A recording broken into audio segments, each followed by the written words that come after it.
Returning to the subject of Hinukh Habayit, many have asked, what is the order of the reading? Many seem to be confused, and they think that the reading of the Zohar for a Brit Milah is the same reading as for that of the Hinukh Habayit. And the reason people are confused is because the books that are used for this and for that are the same book. It's a small book, usually called Brit Olam, Brit Shalom, or Seder HaMizvot. Different names it goes by, but generally has the reading for both items, for the Zohar for Brit Milah as well as Hinukh Habayit. So for Hinukh Habayit, it's a different reading. It is really not based upon reading section of Zohar after Zohar after Zohar, but it's more based upon Mishnayot. Let me go through the order with you. So first and foremost, there are some basic Pisukim to say when entering the house, followed by a Mizmor from Tehillim, Mizmor Saddi Aleph, Yoshe B'Sitr Alyon, and after Yoshe B'Sitr Alyon is said, then there's Anna B'Chawah, which is a special prayer encompassing many of Hashem's names.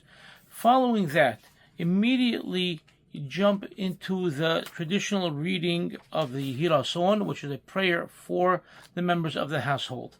Then everybody sits down, and the reading begins from the Mishnayot. We read all of the Mishnayot of Masechet Berachot, Masechet Yom Tov, which is more commonly known as Masechet Besa, and Masechet Tamid. So Berachot, Yom Tov, and Tamid, Bet, Yod, and Tav spell out the word Bayit. And these are read in order. It's not we divvy up the pieces and everybody says a piece and we finish this entire reading in 15-20 minutes. It doesn't work that way. There is a set order. It has to be read in order. You go around the table in clockwise order. Okay, you're running around from left to right, if you will. And that's the normal reading of the night. Either a person would read one Mishnah or two Mishnah and give it to the next person, or you want to read an entire Perek and go to the next person to read the next Perek.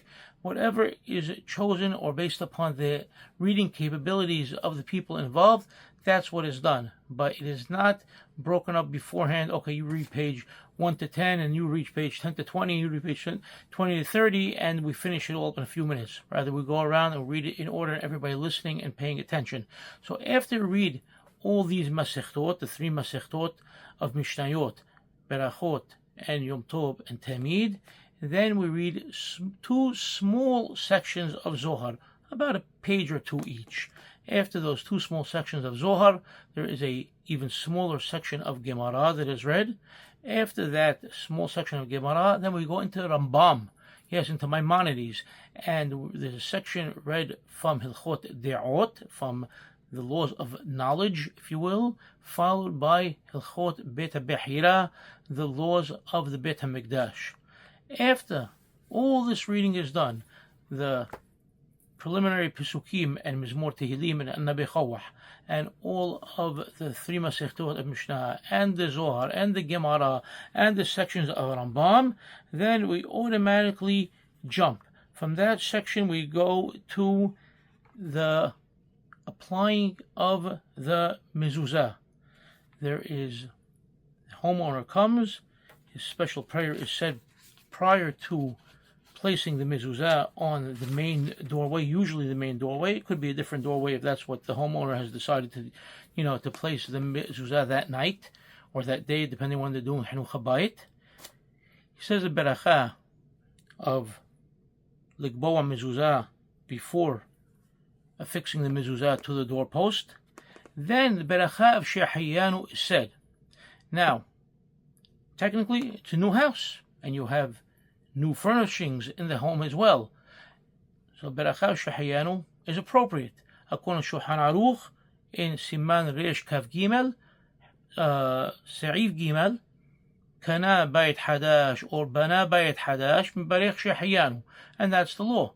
But now it has become commonplace that we do not just rely upon the home and its furnishings to say Shehayanu, rather we tell the homeowner to wear a new piece of clothing, a new suit, a new sports jacket, something, that gives him a lot of pleasure, and say Shehayanu on that while having in mind the new home as well as the new furnishings in the home. But if not, obviously you follow the halakha in Shulchan Aruch, which is based upon the Gemara, that if you have a new home, you can make the beracha of Shehayanu. After the mezuzah, you make the beracha of Shehayanu. After beracha of Shehayanu, then there's another Yehirason to be said, which is a blessing for the home and for the people that are dwelling in the home.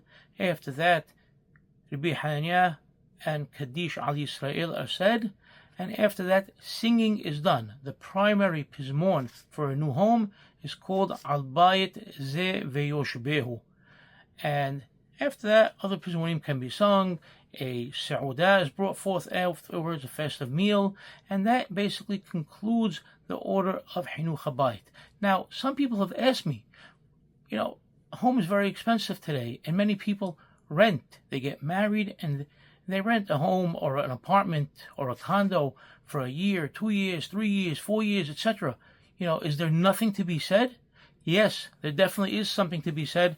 I've been involved in those type of special readings. Most people don't know they exist.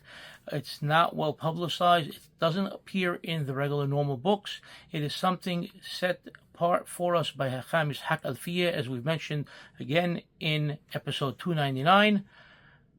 And there's a special reading for people who are renting apartments. If anybody's interested, you could contact me privately and I'll help you out with attaining the materials that are needed for that reading, or give you the list of that reading. But there definitely is something, and it brings beracha to the dwelling as well as beracha to the inhabitants of the home. So mabruk to all of you who are moving into a new home or a new apartment. May bring you a lot of beracha.